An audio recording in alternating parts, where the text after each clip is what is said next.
வணக்கம். ஆகாஷ்வாணி புதுச்சேரி செய்திச் சுருக்கம் வாசிப்பவர் கோதை நாயகி. புதுடெல்லி பாரத் மண்டபத்தில் நேற்று நடைபெற்ற நிகழ்ச்சியில் குடியரசு துணைத் தலைவர் திரு சி.பி. ராதாகிருஷ்ணன் பங்கேற்று பேசுகையில், ஒழுக்கம், கருணை, சகோதரத்துவம், மனிதநேயம் போன்ற பண்புகள் இந்திய நாகரிகத்தின் ஆணி வேராக திகழ்கிறது என்று தெரிவித்துள்ளார். அறநெறியுடன் வாழ்வதற்கு ராமாயணம் போன்ற இதிகாசங்கள் வழிகாட்டுகளாக உள்ளது என்றும் அவர் மேலும் குறிப்பிட்டார். மத்திய உள்துறை அமைச்சர் திரு அமித்ஷா புதுடெல்லியில் உள்ள பாரத் மண்டபத்தில் நடைபெறும் புதுடெல்லி உலக புத்தக கண்காட்சி 2026 நேற்று பார்வையிட்டார். பல்வேறு அரங்குகளை பார்வையிட்ட அவர் பதிப்பாளர்கள், எழுத்தாளர்கள் மற்றும் பார்வையாளர்களுடன் கலந்துரையாடினார். இந்நிகழ்ச்சியில் கல்வி அமைச்சர் திரு தர்மேந்திர பிரதானும் பங்கேற்றார். இக்கண்காட்சி இன்று நிறைவடைகிறது.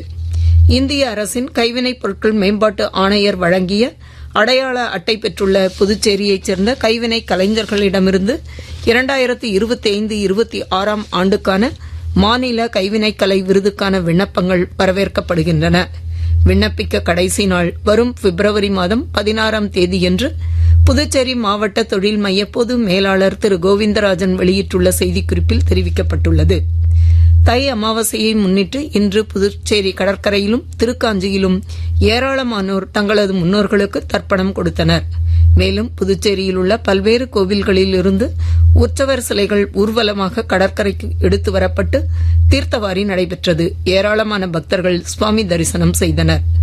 நவி மும்பையில் நடைபெற்ற மகளிர் பிரீமியர் லீக் கிரிக்கெட் போட்டியில் பெங்களூரு அணி 8 விக்கெட் வித்தியாசத்தில் டெல்லி அணியை வென்றது. இத்துடன் இந்த செய்திச் சுருக்கம் நிறைவு பெறுகிறது.